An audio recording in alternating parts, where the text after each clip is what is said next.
الحمد لله رب العالمين الصلاة والسلام على رسول الله وعلى آله وصحبه أجمعين أما بعد حمدا كثيرا طيبا مباركا فيه إن الحمد لله نحمده ونستعينه ونستغفره ونعوذ بالله من شرور أنفسنا ومن سيئات أعمالنا من يهده الله فلا مضل له ومن يضلله فلا هادي له أشهد أن لا إله إلا الله وحده لا شريك له وأشهد أن محمدا عبده ورسوله وأرسله بالهدى ودين الحق ليظهره على الدين كله ولو كره المشركون اللهم صل على محمد وعلى آل محمد كما صليت على إبراهيم وعلى آل إبراهيم وبارك على محمد وعلى آل محمد كما باركت على إبراهيم وعلى آل إبراهيم إنك حميد مجيد أما بعد فإن خير الحديث كتاب الله خير الهدي هدي محمد صلى الله عليه وسلم وشر الأمور محدثاتها وكل محدثة بدعة وكل بدعة ضلالة وكل ضلالة في النار أعوذ بالله من الشيطان الرجيم بسم الله الرحمن الرحيم يا أيها الذين آمنوا اتقوا الله حق تقاته ولا تموتن إلا وأنتم مسلمون أعوذ بالله من الشيطان الرجيم يا أيها الناس اتقوا ربكم الذي خلقكم من نفس واحدة وخلق منها زوجها وبث منهما رجالا كثيرا ونساء واتقوا الله الذي تساءلون به والأرحام إن الله كان عليكم رقيبا أعوذ بالله من الشيطان الرجيم يا أيها الذين آمنوا اتقوا الله وقولوا قولا سديدا يصلح لكم أعمالكم ويغفر لكم ذنوبكم ومن يطع الله ورسوله فقد فاز فوزا عظيما أعوذ بالله من الشيطان الرجيم بسم الله الرحمن الرحيم لا أقسم بهذا البلد وأنت حل بهذا البلد സ്നേഹാദരണീയരായ സത്യവിശ്വാസികളെ സത്യവിശ്വാസിനികളെ,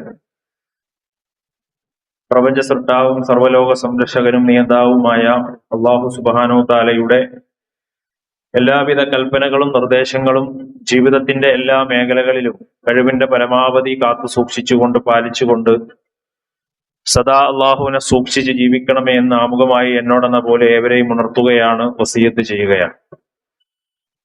അപ്രകാരം ജീവിക്കുന്ന യഥാർത്ഥ മുഅ്മിനീങ്ങളിൽ മുഅ്മിനാത്തുകളിൽ അള്ളാഹു നമ്മെ എല്ലാവരെയും ഉൾപ്പെടുത്തി അനുഗ്രഹിക്കുമാറാകട്ടെ. ജീവിതത്തിലുടനീളം അള്ളാഹുവിന്റെ വിശുദ്ധമായ ഗ്രന്ഥമായ പരിശുദ്ധ ഖുർആനിന്റെ പതിപ്പുകളായി ജീവിക്കുന്ന പ്രവാചകൻ സല്ലല്ലാഹു അലൈഹി വസല്ലമയുടെ തിരുചര്യകളെ ഇത്തിബാഉ ചെയ്യുന്ന മുത്തബീങ്ങളിൽ അള്ളാഹു നമ്മെ എല്ലാവരെയും ഉൾപ്പെടുത്തി അനുഗ്രഹിക്കുമാറാകട്ടെ.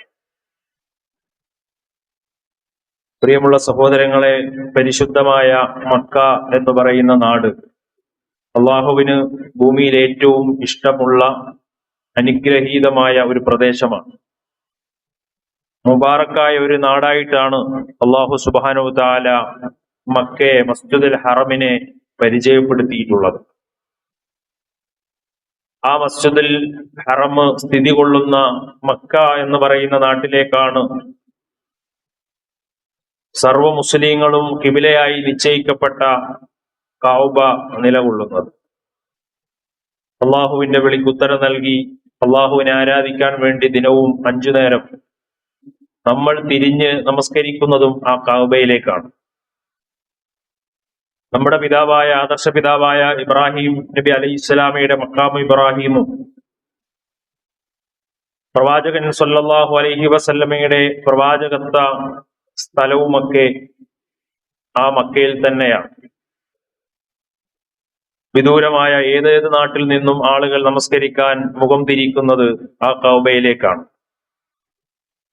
അതുകൊണ്ട് തന്നെ മക്ക എന്ന് പറയുന്ന ആ നാട്ടിലേക്ക് പോകാനും അവിടെ കാണാനും ഒക്കെ എല്ലാവരും ആഗ്രഹിക്കാറുണ്ട്. അവിടെ പോയി തവാഫ് ചെയ്യുവാനും അതുപോലെ തന്നെ കഅബയ്ക്ക് ചുറ്റും നമസ്കരിക്കുന്നത് പോലെ നമസ്കരിക്കുവാനും സംസം വെള്ളം കുടിക്കുവാനും സഫാ മർവയ്ക്കിടയിൽ സഈ നടത്തുവാനും ഒക്കെ വിശ്വാസികളെ സംബന്ധിച്ചിടത്തോളം അവർക്ക് വലിയ ആഗ്രഹങ്ങളാണ്. ലോകത്തെ ഏത് സംഘടനയാകട്ടെ അഹ്ലുൽ ഖിബ്ലയുടെ എല്ലാ ആളുകളും അഭിപ്രായ വ്യത്യാസമന്നെ അവരുടെ സ്വപ്നഭൂമിയായി കണക്കാക്കുന്ന ഇടമാണ് മക്ക എന്ന് പറയുന്ന നാട്. മക്കയുടെ ചരിത്രം അത് ആദം നബി അലൈഹി സ്വലാമയുടെ കാലം മുതൽ ഇങ്ങോട്ട് കാണാൻ കഴിയും.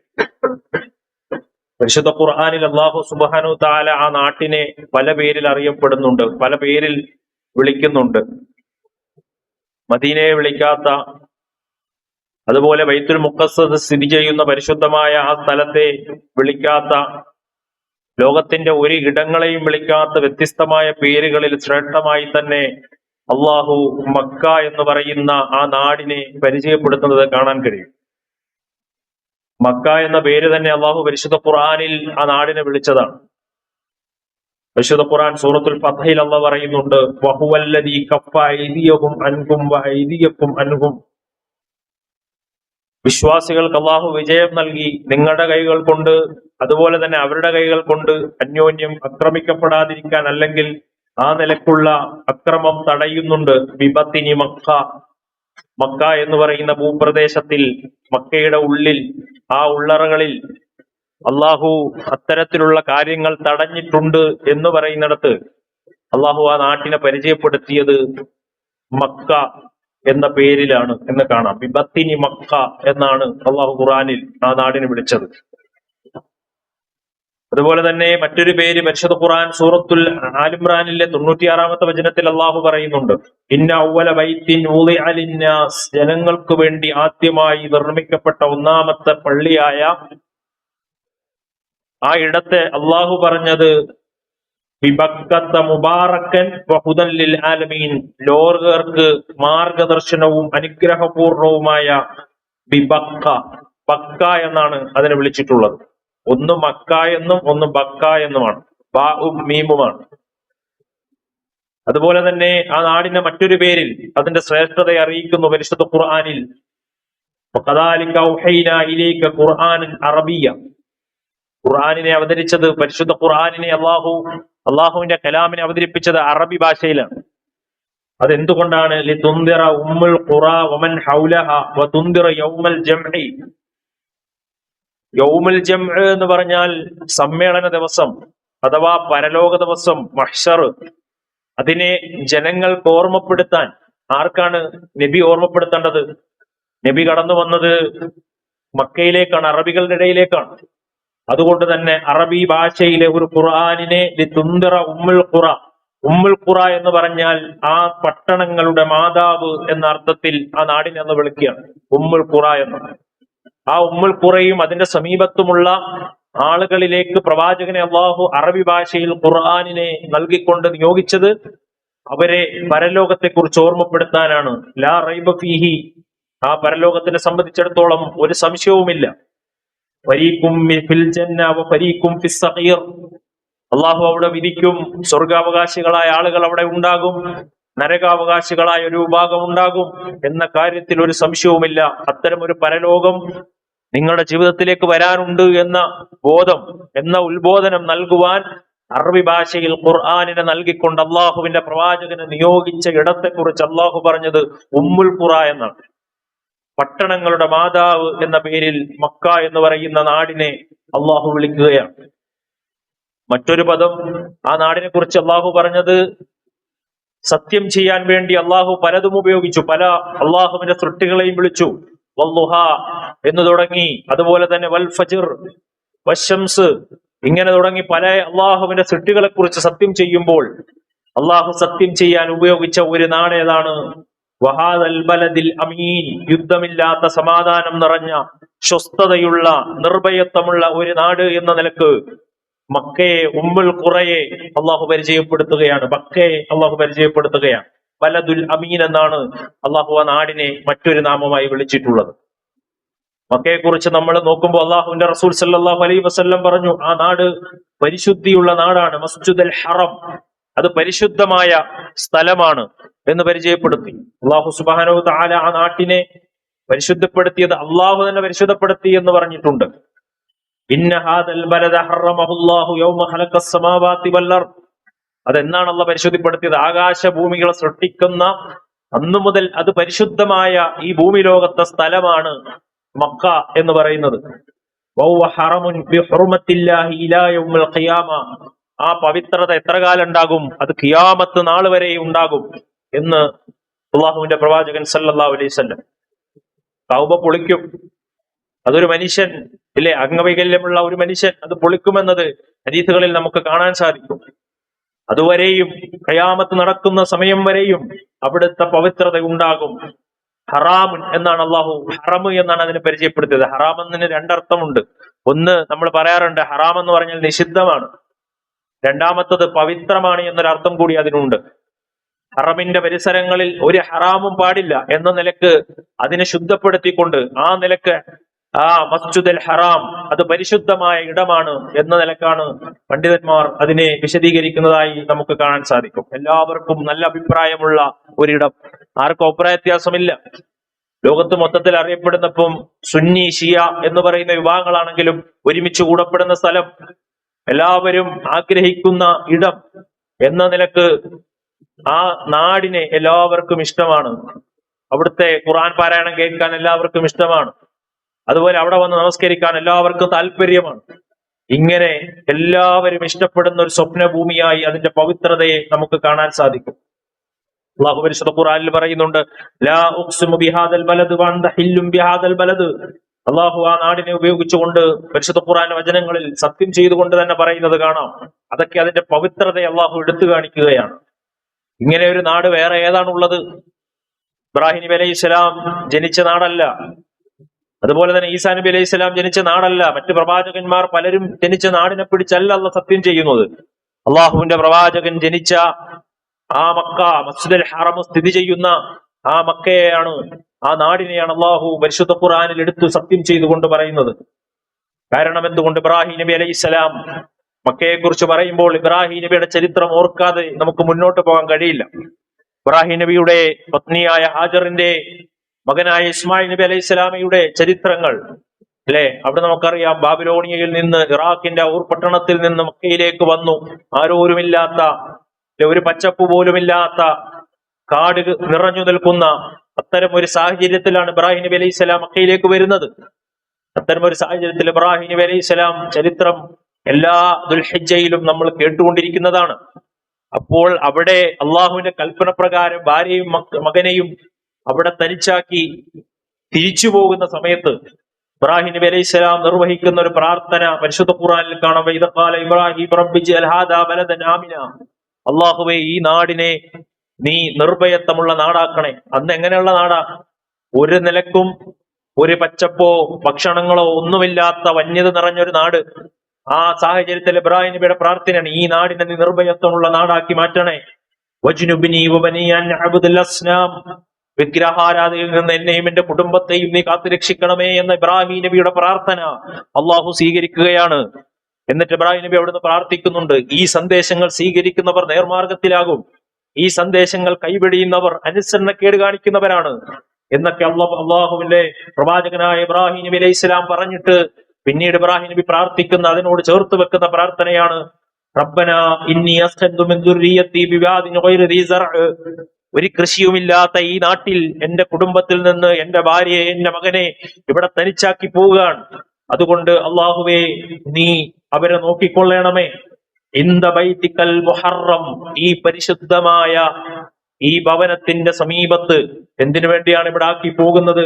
റബ്ബനാ ലിയുഖീമുസ് സ്വലാത്ത്, അവർ നമസ്കാരം കൃത്യമായി ഏത് സാഹചര്യത്തിലും നിലനിർത്തി പോരാൻ. വജ്അൽ അഫ്ഇദത്തം മിനൻ നാസി തഹ്വീ ഇലൈഹിം, ലോകത്തുള്ള മനുഷ്യരുടെ വിശ്വാസികളുടെ ഹൃദയങ്ങളെ ആ നാട്ടിലേക്ക് നീ ചായിപ്പിക്കണേ എന്ന പ്രാർത്ഥന അള്ളാഹു സ്വീകരിച്ചു. എന്താ പിന്നെ സംഭവിച്ചത്? മനുഷ്യരുടെ ഹൃദയങ്ങളെല്ലാം ആ മക്കയിലേക്ക് ചാഞ്ഞു. അത് മാത്രമല്ല, അവരുടെ മുഖങ്ങൾ ഉൾപ്പെടെ അള്ളാഹു അതിലേക്ക് തിരിച്ചു എന്നതാണ് ആ പ്രാർത്ഥനയുടെ ഉത്തരമായി നമ്മൾ കാണുന്നത്. ഓരോ നമസ്കാരങ്ങളും നമ്മൾ തിരിയുന്നത് ആ കഅബയിലേക്കാണ്.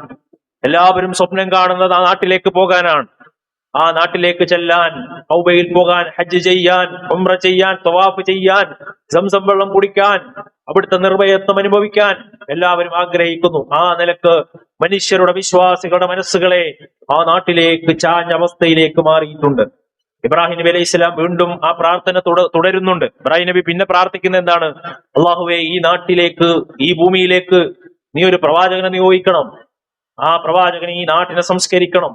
അവിടുന്ന് പറഞ്ഞു, റബ്ബനാ വബഅസ് ഫീഹിം റസൂലൻ മിൻഹും യത്ലു അലൈഹിം, നിന്റെ കലാമിനെ ഊതിക്കേൽപ്പിക്കപ്പെടുന്ന, അത് പഠിപ്പിക്കുന്ന ഒരു പ്രവാചകനെ ഈ സമൂഹത്തിലേക്ക് നിയോഗിക്കണേ.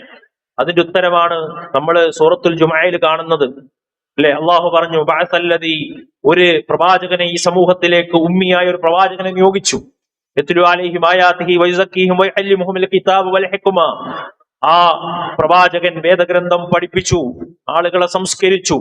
അല്ലെ, അജ്ഞതയിൽ ആണ്ടുകൂടിയിരുന്ന ഒരു കാട്ടാള സമൂഹത്തെ സംസ്കരിച്ച് ഉന്നതമായ ഒരു സമൂഹമാക്കി മാറ്റി എന്നത് ആ ഇബ്രാഹിം നബി അലൈഹി സ്വലാമിയുടെ പ്രാർത്ഥനയുടെ ഉത്തരമായി പ്രവാചക പ്രബോധനത്തിന്റെ ചരിത്രങ്ങൾ പരിശുദ്ധ ഖുർആനിൽ നമുക്ക് കാണാൻ സാധിക്കുന്നത്. മക്കം ഫതഹൊക്കെ അവിടെ നമ്മൾ കാണുന്നത് അങ്ങനെയാണ്. സഹോദരങ്ങളെ, അതാണ് ആ നാടിന്റെ പ്രത്യേകത എന്ന് നമുക്ക് കാണാൻ സാധിക്കും. അള്ളാഹുവിന് ഏറ്റവും ഇഷ്ടമുള്ള ഒരു നാട്. അതുപോലൊരു നാട് വേറെ ഏതാ ഉള്ളത്? നിങ്ങൾ ആലോചിച്ച് നോക്ക്. ആ മക്കയിൽ നിന്ന് ധാരാളം പീഡനങ്ങൾ പ്രവാചകൻ അനുഭവിക്കേണ്ടി വന്നിട്ടുണ്ടല്ലോ. ആ മക്കയിലെ നീണ്ട 13 വർഷക്കാലത്തെ ജീവിതം, എത്രമേൽ പീഡനങ്ങൾ അനുഭവിക്കേണ്ടി വന്നു പ്രവാചകന്. അവസാനം അവിടെ നിന്ന് ഹിജറ പോകുന്നു മദീനയിലേക്ക്. പ്രവാചകൻ അസ്വറ എന്ന് പറയുന്ന ഒരു മാർക്കറ്റിലേക്ക് പോയി നിന്ന് ആ നാടിനെ നോക്കി പറയുന്ന വാക്കുകൾ ഹദീസുകളിൽ നമ്മൾ വായിക്കുന്നുണ്ട്. വല്ലാഹി, അള്ളാഹു തന്നെയാണ് സത്യം. ആ നാടിനെ നോക്കി ആ പ്രവാചകൻ പറയുകയാണ്, എന്റെ ഉമ്മ കബറടക്കം ചെയ്യപ്പെട്ട നാടാണിത്, എന്റെ ഉപ്പ കബറടക്കം ചെയ്യപ്പെട്ട നാടാണിത്. അതുപോലെ തന്നെ എന്റെ കുടുംബക്കാർ ഹംസ റളിയല്ലാഹു അൻഹു, അതുപോലെ എന്റെ പ്രിയതമ ഖദീജ റളിയല്ലാഹു അൻഹ ഒക്കെ അടങ്ങപ്പെടുന്ന ഈ നാടാണിത്. ഞാൻ ജനിച്ചു വളർന്ന, ജീവിച്ച നാടാണിത്.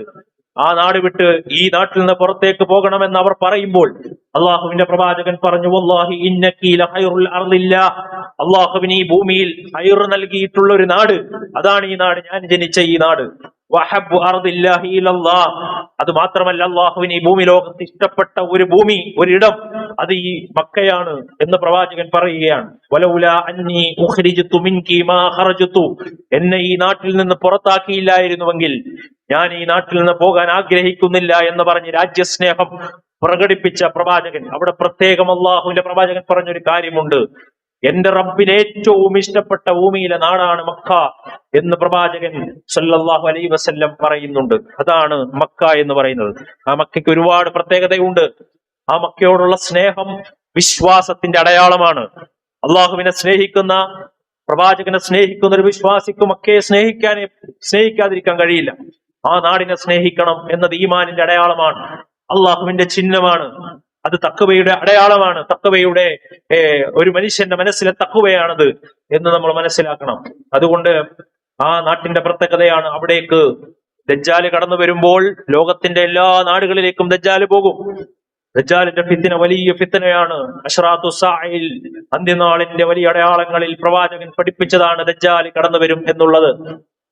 അല്ലേ, ദജ്ജാൽ എന്ന് പറയുമ്പോ ഇന്ന് ചില ആളുകൾക്ക് ഇങ്ങനെ സോഷ്യൽ മീഡിയയിൽ എവിടെങ്കിലുമൊക്കെ ഇനി AI ഒക്കെ ഉള്ള കാലാണ്. അപ്പൊ പല നിലക്ക് ചിത്രങ്ങളൊക്കെ ഉണ്ടാക്കാൻ കഴിയുന്ന ആളുകൾ ഉണ്ടാക്കിയിട്ട് ഒറ്റക്കണ്ണുള്ള ഒരു കുട്ടി ജനിച്ചു, അതുകൊണ്ട് ദജ്ജാൽ ഇതാ ഇന്നടത്ത് ജനിച്ചു എന്നൊക്കെ പറഞ്ഞിട്ട് അത് വിശ്വസിക്കുന്ന കുറെ ആളുകൾ, അതിന്റെ പേരിൽ ഇല്ലാ കഥകൾ പ്രചരിപ്പിക്കുന്നു ഒക്കെ നമുക്ക് കാണാൻ സാധിക്കും. ദജ്ജാല് പ്രവാചകന്റെ കാലത്ത് തമീമുദ്ദാരി ഒരു സമുദ്രത്തിലൂടെ യാത്ര ചെയ്യുകയും ഒരു ദ്വീപിലെത്തപ്പെടുകയും അവിടെ ഒരു മൃഗത്തെ കാണുകയും അതുപോലെ തന്നെ അവിടെ മനുഷ്യകോലത്തിലുള്ള നെറ്റി നീണ്ട കാഫിർ എന്നെഴുതിയ ഒരു കണ്ണിന് കാഴ്ചയില്ലാത്ത ഒരു മനുഷ്യകോലമുള്ള വ്യക്തിയെ കണ്ടു എന്നത് ഹദീസുകളിൽ സ്ഥിരപ്പെട്ടു വന്നിട്ടുള്ളതാണ്. അതിനെ സംബന്ധിച്ച് പ്രവാചകൻ പറഞ്ഞത് ദജ്ജാലാണെന്നാണ്. അവനെ ബന്ധിക്കപ്പെട്ടിരിക്കുകയാണ്, ഖിയാമത്ത് അടുക്കുമ്പോൾ അവൻ വരും എന്ന് ഹദീസുകളിൽ കാണാം. അതൊരു മറ്റൊരു വിഷയമാണ്. സഹോദരങ്ങളെ, ആ ദജ്ജാല് ഈ ഭൂമി ലോകത്തേക്ക് വരും. ഈ ഭൂമി ലോകത്ത് ഈ രാജ്യങ്ങളിലേക്ക് വരും, പല സ്ഥലങ്ങളിലും വരും, എല്ലാ നാടുകളിലും വരും. പ്രത്യേകിച്ച് ഹദീസുകളിൽ നിന്ന് മനസ്സിലാകുന്നത് ഏഷ്യൻ രാജ്യങ്ങളിൽ കൂടുതലായി അവൻ വരും. ആ സമയത്ത് ആളുകളെയൊക്കെ ഫിത്നയിലാക്കും. വിശ്വാസികളെ അവനൊന്നും ചെയ്യാൻ കഴിയില്ല. സഹോദരങ്ങളെ, അത്തരം സന്ദർഭത്തിൽ റസൂലുള്ള പറയാണ്, ലൈസ മിൻ ബലദിൻ ഇല്ലാ സയതവഹു ദജ്ജാൽ. ദജ്ജാൽ വന്നു കഴിഞ്ഞാൽ എല്ലാ നാട്ടിലും അവൻ കാലുകുത്തും. പക്ഷേ ഇല്ല മക്ക വൽ മദീന, മക്കയിലും മദീനയിലും അവന് കാലുകുത്താൻ കഴിയില്ല. അള്ളാഹു അതിനെ സംരക്ഷിക്കുകയാണ്. ലൈസ ലഹു മിൻ നഖാബിഹാ നഖബുൻ ഇല്ലാ അലൈഹിൽ മലായികത്തു സാഫീന യഖ്റസൂനഹാ. മലക്കുകൾ കൊണ്ട് അവനെ തടയും അല്ലേ? ആ മലക്കുകൾ അതിന് പ്രൊട്ടക്ഷൻ ഉണ്ടാകും. അള്ളാഹു സംവിധാനിച്ചതാണ് ആ സംവിധാനം. അവിടേക്ക് ദജ്ജാലിനെ പ്രവേശിക്കാൻ കഴിയില്ല എന്ന് റസൂലുള്ളാഹി സ്വല്ലല്ലാഹു അലൈഹി വസല്ലം ബുഖാരി ഉദ്ധരിക്കുന്ന ഹദീസ്. മദീനയുടെ സമീപത്തുള്ള കുന്നിന്റെ മുകളിൽ കയറി അവിടെ നിന്നുകൊണ്ട് ദജ്ജാല് പറയുന്നതാണ്, ഈ വെള്ളക്കൊട്ടാരം ആരുടേതാണ് എന്ന് ചോദിക്കും എന്ന് കാണാം ഹദീസിൽ. ഇതെന്നാ നബി പറയുന്നത്? 1400 വർഷങ്ങൾക്ക് മുമ്പ് പ്രവാചകന്റെ പ്രവചനമാണ്. അന്നത്തെ മദീനത്തെ പള്ളി എന്ന് പറഞ്ഞാൽ ഇതുപോലെയുള്ള പള്ളിയൊന്നും അല്ല. അന്ന് ഈത്തപ്പന ഓലയിൽ മെടഞ്ഞ്, തറഭാഗം എന്ന് പറഞ്ഞാൽ ചരൽക്കല്ലാണ്, മണലാണ്. ഒന്ന് തുപ്പിയാൽ അവിടെ ആ മണ്ണിട്ട് മൂടണം. അങ്ങനെയുള്ള പള്ളികളാണ്. ആ പള്ളിയിൽ നിന്നാണ് പ്രവാചകൻ പറയുന്നത്, ദജ്ജാൽ വരുന്ന കാലത്ത് അതൊരു വെള്ള കൊട്ടാരമായിരിക്കും എന്ന്. പ്രവാചകന്റെ പ്രവചനം ഇന്ന് പുലർന്നു. ഇന്നത്തെ മദീന നിങ്ങൾ നോക്കൂ, ഇന്നത്തെ മസ്ജിദുൽ ഹറം നിങ്ങൾ നോക്കൂ അല്ലേ? വൈദ്യുതി ഇല്ലാത്തൊരു സാഹചര്യമില്ല അല്ലെ? നിരവധി അനവധി 200-ലധികം 300-ലധികം തൂണുകൾ നിരന്നു നിൽക്കുന്ന പ്രകാശമായിട്ടുള്ള വെള്ളക്കൊട്ടാരമായി ഇന്നത് നിലനിൽക്കുകയാണ്. പ്രവാചകന്റെ പ്രവചനം പുലരുന്നത് വിശ്വാസികളുടെ ഈമാനിന് ഏറെ വർധനവ് നൽകുന്ന വളരെ പ്രധാനപ്പെട്ട ഒരു വിഷയമാണത്. പ്രവാചകൻ സല്ലല്ലാഹു അലൈഹി വസല്ലം പറഞ്ഞു, അന്ന് ദജ്ജാൽ പറയും, ഈ വെള്ളക്കൊട്ടാരം ആരുടെ നിന്ന് ചോദിക്കും എന്ന് റസൂലുള്ളാഹി സ്വല്ലല്ലാഹു അലൈഹി വസല്ലം. അതുപോലെ ആ നാടിന്റെ പ്രത്യേകത ധാരാളം ഹദീസുകളിൽ കാണാം. ഇസ്ലാം എന്ന് പറഞ്ഞാൽ ആ പഴയ അപരിചിതാവസ്ഥയിലേക്ക് മടങ്ങും. ഇന്നങ്ങനെ മാറിയിട്ടുണ്ട്. നമ്മുടെ നാട്ടിലൊക്കെ ധാരാളം മുസ്ലിങ്ങളുണ്ട്, വിശ്വാസികൾ, പേരുകൊണ്ട് മാത്രം മുസ്ലിമീങ്ങൾ, ജീവിതം കൊണ്ടില്ല, ഇസ്ലാം കൊണ്ട് ഇസ്സത്തില്ല അല്ലെ? തോന്നിയതുപോലെ നാടിനനുസരിച്ച് ജീവിക്കുന്ന ആളുകൾ അല്ലെ? ഇസ്ലാമിന്റെ ശിആർ പാലിക്കുന്നതിൽ ആളുകൾ എവിടേക്കോ അകന്നു പോയിരിക്കുന്നു. ഇസ്ലാമിക വിശ്വാസങ്ങൾ, കർമ്മ പദ്ധതികളിൽ അത് നടപ്പാക്കി മുന്നോട്ട് പോകുന്ന വിഷയത്തിൽ ഇസ്ലാമികമായി ജീവിക്കുന്നവരെ കണ്ടാൽ അപരിചിതരായി തോന്നുന്ന ഒരു കാലഘട്ടം, അവരെ തുറിച്ചു നോക്കുന്ന ഒരു കാലഘട്ടം വരും. പ്രവാചകന്റെ പ്രവചനമാണ് അല്ലെ? ഗരീബായ അവസ്ഥയിലേക്ക് തിരിച്ചും അതേ അപരിചിതത്തിലേക്ക് കടന്നു പോകും. ഖിയാമത്തോട് അടുത്തുകൊണ്ടിരിക്കുമ്പോൾ ആ ഈമാൻ മക്കയിലേക്കും മദീനയിലേക്കും ചുരുങ്ങുമെന്ന് റസൂലുള്ളാഹ്. അതിന്റെ വിശ്വാസങ്ങളും കർമ്മങ്ങളും ഒക്കെ യഥാർത്ഥ രൂപത്തിൽ ആ തൗഹീദ് പ്രവാചകൻ പഠിപ്പിച്ചതനുസരിച്ച് മക്കയിലേക്ക് മടങ്ങുന്ന ഒരു അവസ്ഥ ഉണ്ടാകും. മറ്റുള്ള നാടുകളിൽ ഈ സൂഫിസമൊക്കെ കടന്നു വന്ന്, ഷിയായിസമൊക്കെ കടന്നു വന്ന് ഖബറാരാധനയും അതിന്റെ പിന്നാലെ പോയി അന്ധവിശ്വാസങ്ങളും അനാചാരങ്ങളും പേറി ജീവിക്കുന്ന ബഹുഭൂരിപക്ഷം വരുന്ന ജനങ്ങളെ കാണും. യഥാർത്ഥ ഈമാനുള്ള ആളുകൾ, യഥാർത്ഥ ഈമാനികമായ അവസ്ഥ മക്കയിലേക്കും മദീനയിലേക്കും ചുരുങ്ങുന്ന ഒരു കാലം വരും. ഇന്നൽ ഇസ്ലാമ ബദഅ ഗരീബൻ സയഊദു ഗരീബൻ കമാ ബദഅ വഹുവ യരിസു ബൈനൽ മസ്ജിദൈൻ. പ്രവാചകൻ പറഞ്ഞു, അവിടേക്ക് മടങ്ങുന്ന ഒരു കാലം വരും. എപ്രകാരം? കമാ തഅരിസു ഹയ്യത്തു ഫീ ജുഹരിഹ, ഒരു പാമ്പ് മാളത്തിലേക്ക് മടങ്ങുന്നത് പോലെ എന്ന് റസൂലുള്ളാഹി സ്വല്ലല്ലാഹു അലൈഹി വസല്ലം. സഹോദരങ്ങളെ, അത് ആ നാടിന്റെ പ്രത്യേകതയാണ്. ആ മസ്ജിദുൽ ഹറമിന്റെ, അതുപോലെ മസ്ജിദി, പ്രവാചകന്റെ മസ്ജിദുൻ നബവിയുടെ പ്രത്യേകതയാണ് എന്നത് നമുക്ക് കാണാൻ സാധിക്കും. അവിടെ നമസ്കരിക്കുന്നതിന്റെ പ്രത്യേകത റസൂലുള്ളാഹി പറഞ്ഞു, ഓരോ വഖ്ത് നമസ്കാരത്തിനും എത്ര ഇരട്ടി പ്രതിഫലമാണ്. ലോകത്തൊരു പള്ളിയിലും ഇല്ലാത്ത പ്രതിഫലം ആ 2 പള്ളികൾക്കുണ്ട്. മസ്ജിദുൻ നബവിക്കും മസ്ജിദുൽ ഹറമിനും ഉണ്ട്.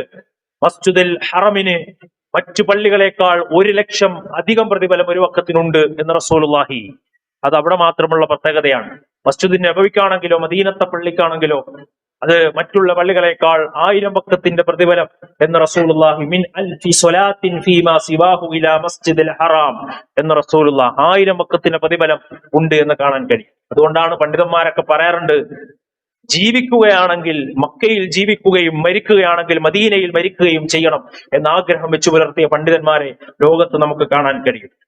അള്ളാഹുവിന്റെ പ്രവാചകൻ പുണ്യയാത്ര ഉദ്ദേശിച്ചുകൊണ്ട് യാത്ര ചെയ്യാൻ അനുവദിക്കപ്പെട്ട 3 പള്ളിയേ ലോകത്തുള്ളൂ. അതേതാണ്? റസൂലുള്ളാഹി പറഞ്ഞു, ലാ തുശദ്ദു റിഹാഉ ഇലാ സലാത്തി മസാജിദ്. 3 പള്ളികളേക്കല്ലാതെ പുണ്യം പ്രതീക്ഷിച്ച് യാത്ര പുറപ്പെടാൻ പാടില്ല എന്നതാണ്. ഏതൊക്കെയാണ്? മസ്ജിദുൽ ഹറാം വ മസ്ജിദി റസൂലുള്ളാഹി സ്വല്ലല്ലാഹി അലൈഹി വസല്ലം, മസ്ജിദുൻ നബവി വ മസ്ജിദുൽ അഖ്സ. ഒന്ന് മസ്ജിദുൽ അഖ്സയാണ്. ഈ 3 പള്ളികളേക്കല്ലാതെ അല്ലാതെ നാവൂറിലേക്കും അജ്മീറിലേക്കും ഭീമാപ്പള്ളിയിലേക്കും മുത്തുപ്പേട്ടയിലേക്കും എന്നൊക്കെ പറഞ്ഞ് വർഷാവർഷങ്ങളിൽ തീർത്ഥയാത്ര നടത്തുന്ന ആളുകളുണ്ട്. പുണ്യം പ്രതീക്ഷിച്ച് പള്ളികളിലേക്ക് മക്ബറുകളിലേക്ക് യാത്ര ചെയ്യുന്നവർ. അത് ഇസ്ലാം നിഷിദ്ധമാക്കിയ കാര്യമാണ് എന്നത് ഇമാം ബുഖാരി ഉദ്ധരിക്കുന്ന ഹദീസിൽ നമുക്ക് മനസ്സിലാക്കാൻ സാധിക്കും. മക്കയുടെ ധാരാളം പ്രത്യേകത, അവിടെ വേട്ടയാടാൻ പാടില്ല. അതുപോലെ തന്നെ ഹദീസുകൾ പരിശോധിക്കുമ്പോൾ അവിടെ യുദ്ധം ഹറാമാണ്, അക്രമം പാടില്ല. അങ്ങനെ ധാരാളം പ്രത്യേകതകൾ നമുക്ക് കാണാൻ സാധിക്കും. സഹോദരങ്ങളെ, ആ മക്കയിലേക്കാണ് ആള് ഹജ്ജിന് പോകുന്നത്. ഹജ്ജിന് മക്കയിൽ മാത്രമല്ല, മക്കയിൽ പോകുന്നവരൊക്കെ മദീന പോകും. മദീനയില് ഹജ്ജിന്റെ ഭാഗമായി ഷർത്തോ ഫർളോ ഒന്നും അല്ല മദീനയിൽ പോകല്. എന്നാലും മദീനയിൽ പോകും, നബിയുടെ ഖബറിന്റെ അടുത്ത് പോകും, സലാം പറയും. ഇതൊക്കെ കാരണം മദീനയെ സ്നേഹിക്കുക എന്നതും ഒരു വിശ്വാസിയുടെ അടയാളമാണ്, ഒരു ഈമാനുള്ള വ്യക്തിയുടെ അടയാളമാണ്. മദീനയെയും സ്നേഹിക്കുക, മക്കയെയും മദീനയും സ്നേഹിക്കുക. കാരണം പ്രവാചക ജീവിതം 23 വർഷക്കാലം, 13 വർഷം മക്കയിലും 10 വർഷത്തോളം പ്രവാചകൻ മദീനയിലുമാണ്. പ്രവാചകൻ മരിച്ചത് മദീനയിലാണ്.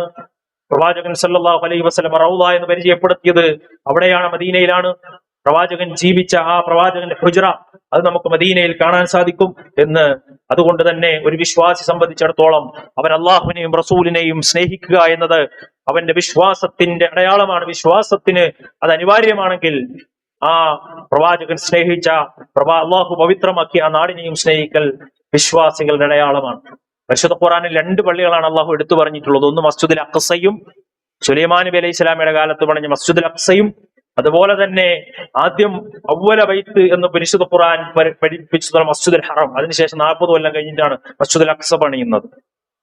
ആ 2 പള്ളികളാണ് പരിചയപ്പെടുത്തിയത്. മസ്ജിദ് നബവിയെ കുറിച്ച് പരിശുദ്ധ ഖുർആനിൽ നമ്മൾ കാണുന്നില്ല. അവിടെ അള്ളാഹു പ്രവാചകന്റെ ഇസ്രാ രാപ്രയാണത്തെ കുറിച്ച് പറഞ്ഞപ്പോൾ മസ്ജിദുൽ ഹറമിൽ നിന്ന് മസ്ജിദുൽ അഖ്സയിലേക്കുള്ള യാത്ര സൂറത്തുൽ ഇസ്രായിൽ അള്ളാഹു പറയുന്നുണ്ട്. എന്നാൽ പ്രവാചകൻ സല്ലല്ലാഹു അലൈഹി വസല്ലം ആ മസ്ജിദുൽ അഖ്സയിൽ പോലും ഇല്ലാത്ത പ്രതിഫലം മസ്ജിദുൻ നബവിയിലുണ്ട് എന്ന് റസൂലുള്ളാഹി പറഞ്ഞു. അതെന്താണ്? ഒരു വഖത്തിന് 1000 പ്രതിഫലം.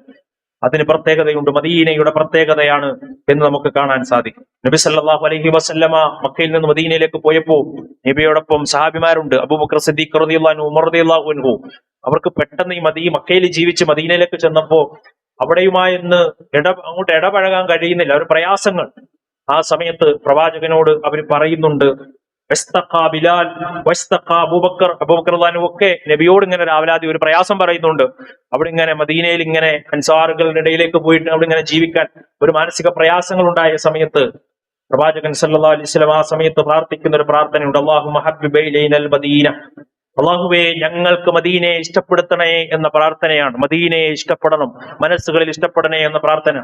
കമാ ഹബ്ബബ്ത മക്ക, മക്കയെ ഇഷ്ടപ്പെട്ടതുപോലെ മദീനയെ ഇഷ്ടപ്പെടണേ. വസഹിഹ, അതുപോലെ തന്നെ ഞങ്ങൾക്ക് ജീവിക്കാനുള്ള യോഗ്യമാക്കി മദീനയെ മാറ്റണമേ എന്ന പ്രവാചകന്റെ പ്രാർത്ഥനയാണ് ഇന്ന് നമ്മൾ കാണുന്നത്. മദീനയിലും ആ ഒരു ശാന്തതയും ആ ഒരു സമാധാനവും ഒക്കെ അവിടെ കിട്ടുന്നത്. വാരിക്കലനാ ഫീ സാഇന വ മുദ്ദിന, അവിടുത്തെ മുദ്ദിലും തൂക്കത്തിലുമൊക്കെ അള്ളാഹുവേ നിന്റെ ബർക്കത്ത് നീ നൽകണമേ എന്ന പ്രാർത്ഥനയാണ്. അത് ആ ഒരു നിർഭയത്വവും അവിടുത്തെ ബർക്കത്തും ഇന്നും നമുക്ക് കാണാൻ കഴിയും. അവിടൊക്കെ കിട്ടാത്ത പലവർഗ്ഗങ്ങളില്ല. 140-ലധികം നദികളുള്ള നമ്മുടെ നാട്ടിൽ പോലും കിട്ടാത്ത പലവർഗ്ഗങ്ങൾ അവിടെ ലഭിക്കുന്നു. എന്തുകൊണ്ടാണ്? അത് പ്രവാചകന്റെ പ്രാർത്ഥനയാണ് എന്നത് നമുക്ക് കാണാൻ കഴിയും. ഇബ്രാഹിം നബി അലൈഹി ഇസ്ലാമിയുടെ പ്രാർത്ഥനയാണ് എന്നത് കാണാൻ കഴിയും. അതൊരു അത്ഭുതമായി ഇന്നും നിലനിൽക്കുകയാണ്. മദീന നിവാസികൾക്ക് ധാരാളം പ്രത്യേകതകളുണ്ട്. അള്ളാഹുവിന്റെ റസൂൽ സല്ലല്ലാഹു അലൈഹി വസല്ലമ പറഞ്ഞു, മദീന അതിന്റെ ആ പരിസരങ്ങൾ അതിനെ സംബന്ധിച്ചിടത്തോളം അള്ളാന്റെ റസൂൽ പറഞ്ഞു, ഞാൻ പരിശുദ്ധപ്പെടുത്തിയിരിക്കുന്നു. മസ്ജിദുൽ ഹറമിനെ കുറിച്ച് അള്ളാഹ് പറഞ്ഞത് അള്ളാഹു പരിശുദ്ധപ്പെടുത്തി എന്ന് പറഞ്ഞപ്പോൾ മദീന എന്നതിനെ ഇതാ പരിശുദ്ധപ്പെടുത്തിയിരിക്കുന്നു എന്ന് അള്ളാഹുവിന്റെ പ്രവാചകൻ ഹദീസുകൾ കാണാം. ഇന്നി ഉഹരിമു ബാബൈന ലാബത്തൽ മദീന, മദീനയുടെ ആ ഇടങ്ങൾ, മദീനയുടെ പള്ളിയും ആ പരിസരവും.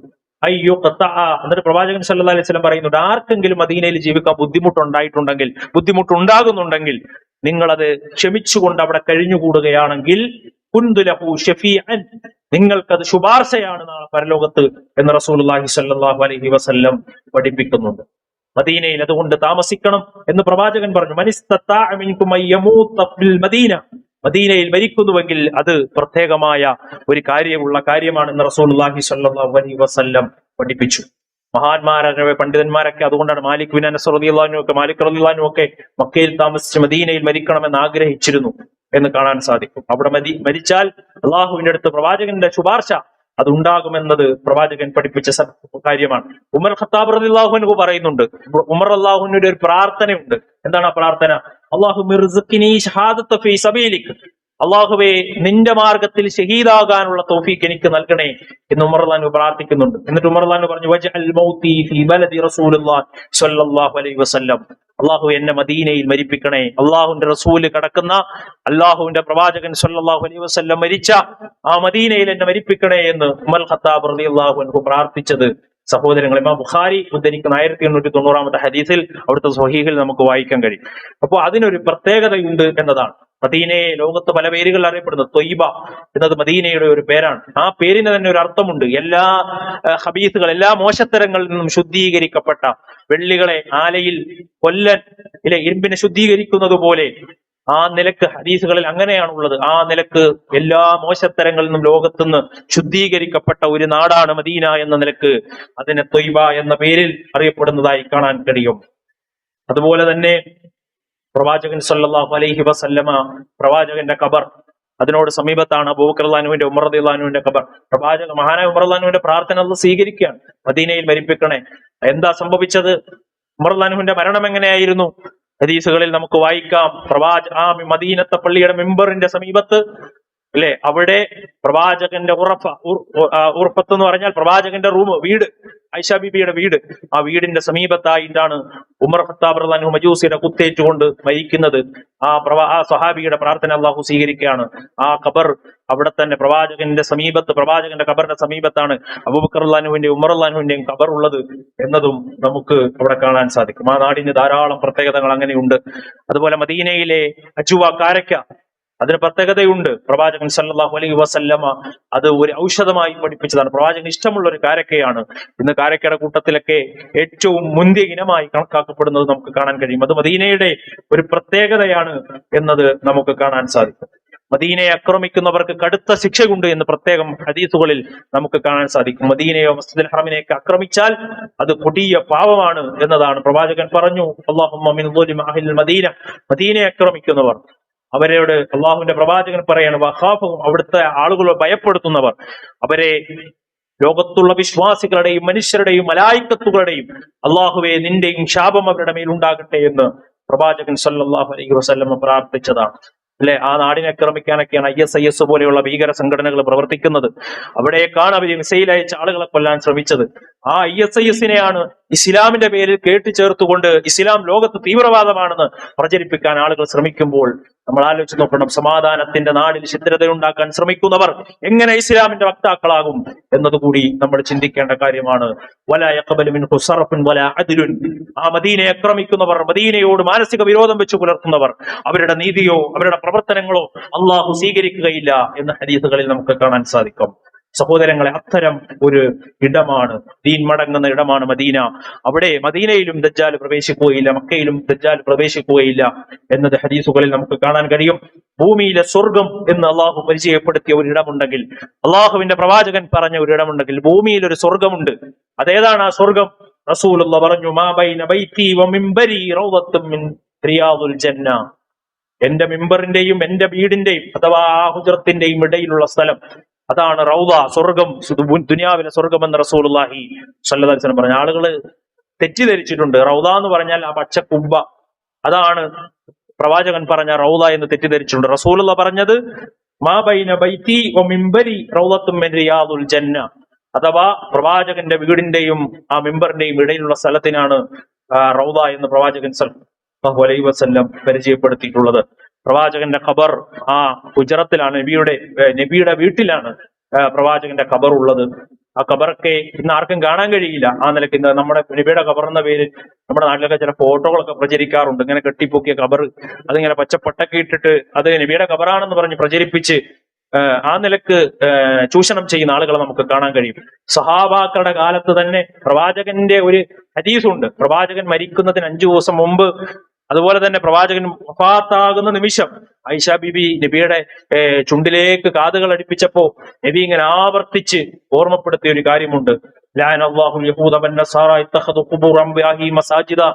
ആളുകൾ എന്ത് ചെയ്യും? അമ്പിയാക്കന്മാരുടെ, യഹൂദികളെ നസാറാക്കളെ അള്ളാഹു ശപിച്ചിരിക്കുന്നു. കാരണം അവരുടെ അമ്പിയാക്കന്മാരുടെ ഖബറുകളെ അവർ ആരാധിക്കപ്പെടുന്ന ഇടമാക്കി ഈ ഒരു ഹദീസ് ഉണ്ടായത് കൊണ്ടാണ് സഹാബത്ത് പറയാണ്, ലൗലാ ദാലിക അബ്രിസു ഖബറഹു, ഈ ഒരു ഹദീസ് ഉണ്ടായി, ഈ ഒരു വാക്കുണ്ടായത് കൊണ്ടാണ് ആ ഖബർ ആളുകൾ കാണാത്ത രൂപത്തിൽ കെട്ടിമറച്ചിട്ടുള്ളത് എന്ന് മഹാന്മാരായ സ്വഹാബത്ത് തന്നെ അത് കെട്ടിമറച്ചിട്ടുണ്ട് എന്ന് നമുക്ക് കാണാൻ കഴിയും. പിന്നീട് പച്ചക്കുബ്ബ എന്നൊക്കെ പറഞ്ഞത് പിന്നീട് ഒരുപാട് വർഷങ്ങൾക്ക് ശേഷം വന്നതാണ്. നബിയുടെ കാലത്തെ ഖബർ ജാബിർ റളിയല്ലാഹു സ്വഹാബത്ത് ആ ഖബറിനെ എങ്ങനെ കൊണ്ടുവന്നു എന്നത് ഹദീസുകളിൽ വ്യക്തമാണ്. അതെങ്ങനെയാണ്? ജാബിർ റളിയല്ലാഹു അൻഹു പറയുന്നുണ്ട്, അന്ന നബി സല്ലല്ലാഹു അലൈഹി വസല്ലം ഉൽഹിദ, നബിയുടെ അത് എങ്ങനെയാണ് ഉണ്ടായിരുന്നത്, വറുഫിഅ ഖബറഹു മിനൽ അർളി നഹ്വ ശിബ്രിൻ, അതിന്റെ ഖദർ, ആ ഖബറിന്റെ ഖദർ എത്രയാണ്, അതിന്റെ അളവ് എത്രയാണ്, അവിടുന്ന് കൃത്യമായി ഹദീസിൽ പഠിപ്പിച്ചു തന്നു. ഭൂമിയിൽ നിന്ന് ഒരു ചാണിൽ കൂടുതൽ ഉയർന്നിട്ടേ ഇല്ല എന്ന് ജാബിർ റളിയല്ലാഹു അൻഹു ആണ് പറയുന്നത്. നഹ്വ ശിബ്രിൻ, ഖബറിൽ നിന്ന് ഭൂമിയിൽ നിന്ന് ഒരു ചാണിൽ കൂടുതൽ ഉയർത്തിയിട്ടില്ല. യുസത്തഹ്, മുകളിൽ പരത്തി, അതാണ് നബിയുടെ ഖബർ. ഒരു കല്ല് വെച്ചിട്ടുണ്ട്, അതെന്തിനാണ്? ഖബറാണെന്ന് അറിയാൻ. അതിന്റെ അപ്പുറത്തേക്ക് ഒന്നുമില്ല. ഇതായിരുന്നു പ്രവാചകൻ സല്ലല്ലാഹു അലൈഹി വസല്ലം സഹാബത്ത് കൊണ്ട് നടന്ന ഖബർ. പിന്നീട് കാലശേഷം പിന്നീട് ഷിയാക്കളുടെ ഭരണങ്ങളൊക്കെ വന്നു, അല്ലെ? മദീന അവിടെ തീപിടുത്തുണ്ടായി. അതിനുശേഷം ഏകദേശം 654 തീപിടുത്തുണ്ടായി.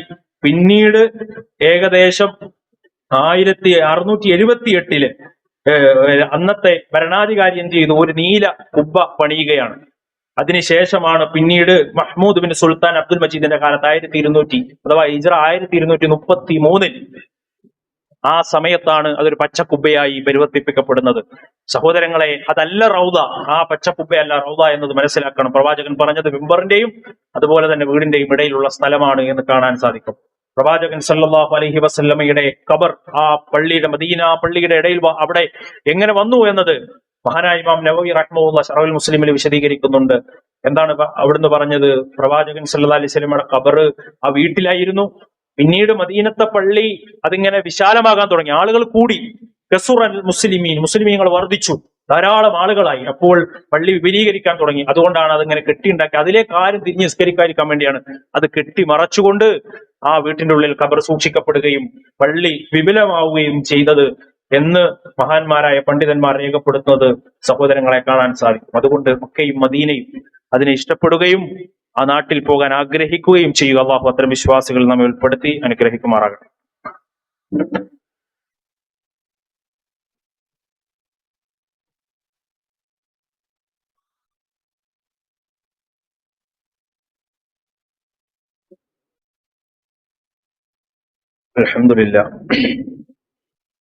അൽഹംദുലില്ലാഹി റബ്ബിൽ ആലമീൻ, അസ്സലാത്തു വസ്സലാമു അലാ റസൂലില്ലാഹി വഅലാ ആലിഹി വസഹ്ബിഹി അജ്മഈൻ, അമ്മാ ബഅദ്. സ്നേഹാദരണീയരായ സത്യവിശ്വാസികളെ, സത്യവിശ്വാസിനികളെ, അള്ളാഹുവിന്റെ വിധിവിലക്കുകൾ ജീവിതത്തിന്റെ എല്ലാ മേഖലകളിലും സസൂക്ഷ്മം പാലിച്ചുകൊണ്ട് ജീവിക്കണമേ എന്ന് എന്നോടെന്ന പോലെ എല്ലാവരോടും ഓർമ്മപ്പെടുത്തുകയാണ്, വസിയത്ത് ചെയ്യുകയാണ്. അങ്ങനെ ജീവിക്കുന്ന യഥാർത്ഥ മുത്തഖീങ്ങളിൽ അള്ളാഹു നമ്മെ എല്ലാവരെയും ഉൾപ്പെടുത്തി അനുഗ്രഹിക്കുമാറാകട്ടെ. സഹോദരങ്ങളെ, പുണ്യമാക്കപ്പെട്ട മക്കയും മദീനയും സംബന്ധിച്ചാണ് നമ്മൾ സൂചിപ്പിച്ചത്. ദുൽഹിജ്ജ മാസമാകുമ്പോൾ മക്കയും മദീനയും ഒക്കെ നമ്മുടെ മനസ്സുകളിലേക്ക് കടന്നു വരികയാണ്. ലോകത്തിന്റെ വ്യത്യസ്ത ഭാഗങ്ങളിൽ നിന്ന് ആയിരക്കണക്കിന് ആളുകൾ ഹജ്ജ് കർമ്മത്തിനായി ആ നാട്ടിലേക്ക് പുറപ്പെട്ടിരിക്കുകയാണ്. അള്ളാഹു അവർക്ക് എല്ലാവർക്കും, നമ്മുടെ നാട്ടിൽ നിന്നും ധാരാളം സഹോദരങ്ങൾ പുറപ്പെട്ടു, മഖ്ബൂലും മബ്റൂറുമായ ഹജ്ജ് നിർവഹിക്കാനുള്ള തൗഫീക്ക് നൽകി അനുഗ്രഹിക്കുമാറാകട്ടെ. ഹജ്ജിന്റെ കർമ്മങ്ങളെല്ലാം പൂർണ്ണ ആഫിയത്തോടു കൂടി നിർവഹിക്കാനുള്ള അനുഗ്രഹം അള്ളാഹു അവർക്ക് നൽകി അനുഗ്രഹിക്കുമാറാകട്ടെ. സഹോദരങ്ങളെ, ദുൽഹിജ്ജ മാസമാണ്. അതിന്റെ ഏറ്റവും ശ്രേഷ്ഠമായ ദിവസങ്ങളിലൂടെ കടന്നു പോവുകയാണ്. എല്ലാവരും തഹ്ലീലും തക്ബീറും തഹ്മീദും ഒക്കെ നിർവഹിച്ച് കൂടുതൽ ഇബാദത്തുകളിലൂടെ സജ്ജമായി ഈ പുണ്യദിനങ്ങളെ ഉപയോഗപ്പെടുത്തണമെന്ന് പ്രത്യേകം ഓർമ്മപ്പെടുത്തുകയാണ്. ദുൽഹിജ്ജ 9 എന്നത് അറഫ നോമ്പാണ് എന്ന് എല്ലാവർക്കും അറിയാം. ആ അറഫ നോമ്പ് എടുക്കേണ്ടത് ദുൽഹിജ്ജ 9-നാണ്. അഥവാ നമ്മുടെ നാട്ടിൽ ദുൽഹിജ്ജ 9 എന്നാണോ അന്നാണ് നമ്മൾ അറഫ നോമ്പ് എടുക്കേണ്ടത്. എല്ലാവരും ആ നോമ്പ് എടുക്കുക. വളരെ പ്രധാനപ്പെട്ട സുന്നത്ത് നോമ്പാണ് എന്ന് മനസ്സിലാക്കുക. ഹാജിമാർ അറഫയിൽ ഒരുമിക്കുമ്പോഴല്ല നമ്മൾ നോമ്പ് എടുക്കേണ്ടതെന്ന് മനസ്സിലാക്കുക. മറിച്ച് നമ്മുടെ നാട്ടിൽ ദുൽഹിജ്ജ 9 എന്നാണോ അന്നാണ് അറഫ, യൗമ അറഫ എന്ന് പരിചയപ്പെടുത്തിയിട്ടുള്ളത്. ആ ദിവസം എല്ലാവരും നോമ്പെടുക്കാൻ പ്രത്യേകം ശ്രദ്ധിക്കണമെന്ന് ഓർമ്മപ്പെടുത്തുകയാണ്. മറ്റൊരു കാര്യം സൂചിപ്പിക്കാനുള്ളത് പള്ളി പരിപാലന ഫണ്ടാണ്. എല്ലാവരും ഉദാരമായി നമ്മുടെ പള്ളിക്ക് വേണ്ടി സംഭാവനകൾ നൽകുക. അള്ളാഹു അത് ജാരിയായ സ്വതക്കയായി സ്വീകരിക്കുമാറാകട്ടെ. അതോടൊപ്പം മറ്റൊരു കാര്യം അറിയിക്കാനുള്ളത്, പ്രതികൂല കാലാവസ്ഥയായതിനാൽ ഇൻഷാ അല്ലാഹ് 1-ാം തീയതി നമ്മൾ മദ്രസ തുറക്കുമെന്നായിരുന്നു പറഞ്ഞിരുന്നത്. ഈ കാലാവസ്ഥ ഇങ്ങനെ നിൽക്കുന്നത് കൊണ്ട് ജൂൺ 14-ാം തീയതിയാണ് മദ്രസ തുറക്കുന്നത് എന്ന് അറിയിക്കുകയാണ്. അതോടൊപ്പം ധാരാളം ആളുകൾ, രോഗികൾ ദുആ ചെയ്യാൻ ആവശ്യപ്പെട്ടിട്ടുണ്ട്. പ്രയാസങ്ങളായി രോഗികളായി ഹോസ്പിറ്റലിലും വീടുകളിലും ഒക്കെ കഴിയുന്ന സഹോദരങ്ങൾ എല്ലാവരും ആത്മാർത്ഥമായി അവർക്ക് വേണ്ടി ദുആ ചെയ്യുക. അള്ളാഹു അവരുടെ രോഗങ്ങളെ ഷിഫാഉൻ ആജിലിനെ സമ്മാനിക്കുമാറാകട്ടെ. പൂർണ്ണമായ ആഫിയത്ത് അള്ളാഹു കൊടുത്ത് അനുഗ്രഹിക്കുമാറാകട്ടെ. മാരകമായ രോഗങ്ങളിൽ നിന്നും അപകട മരണങ്ങളിൽ നിന്നും നമ്മെ, നമ്മുടെ കുടുംബത്തെയും നമ്മുടെ നാടിനെയും അള്ളാഹു കാത്തുരക്ഷിക്കുമാറാകട്ടെ. ഫലസ്തീൻ പോലുള്ള രാജ്യങ്ങൾ പ്രയാസപ്പെടുന്ന സഹോദരങ്ങൾ അള്ളാഹു അവർക്ക് നിർഭയത്വം നൽകി അനുഗ്രഹിക്കുമാറാകട്ടെ. അവിടെ കാൽപാദങ്ങൾ അള്ളാഹു ഉറപ്പിച്ചു നിർത്തി അനുഗ്രഹിക്കുമാറാകട്ടെ. അപകടങ്ങളും പരിക്കുകളും പറ്റിയ സഹോദരങ്ങൾക്ക് അള്ളാഹു ഷിഫാ നൽകി അനുഗ്രഹിക്കുമാറാകട്ടെ. ഹജ്ജ് കർമ്മത്തിനായി നമ്മുടെ നാടുകളിൽ നിന്ന് പോയ സഹോദരങ്ങൾ അള്ളാഹു അവർക്ക് മഖ്ബൂലും മബ്രൂറുമായ ഹജ്ജ് ചെയ്ത് മടങ്ങി വരാനുള്ള തൗഫീഖ് അള്ളാഹു നൽകി അനുഗ്രഹിക്കുമാറാകട്ടെ. ഹജ്ജ് ചെയ്യാൻ ആഗ്രഹിക്കുന്ന ആളുകൾ, അതിനുവേണ്ടി സ്വപ്നം കണ്ട ആളുകൾ അള്ളാഹു അതിനുള്ള തൗഫീഖ് അള്ളാഹു നമുക്ക് എല്ലാവർക്കും നൽകി അനുഗ്രഹിക്കുമാറാകട്ടെ. അല്ലാഹുമ്മ ഗ്ഫിർ ലിൽ മുഅ്മിനീന വൽ മുഅ്മിനാത്ത് വൽ മുസ്ലിമീന വൽ മുസ്ലിമാത്ത് വൽ അഹ്യാഉ മിൻകും വൽ അംവാത്ത് ഇന്നക മുജീബുദ് ദഅവാത് യാ ഖാദിയൽ ഹാജാത്ത്. അല്ലാഹുമ്മ അജ്ർനാ മിനൻ നാർ, അല്ലാഹുമ്മ അജ്ർനാ മിനൻ നാർ, അല്ലാഹുമ്മ അജ്ർനാ മിനൻ നാർ. റബ്ബനാ ആതിനാ ഫിദ് ദുനിയ ഹസന വഫിൽ ആഖിറതി ഹസനതൻ വഖിനാ അദാബൻ നാർ. ആമീൻ ആമീൻ ബിറഹ്മതിക യാ അർഹമർ റഹീമീൻ. വൽഹംദുലില്ലാഹി റബ്ബിൽ ആലമീൻ.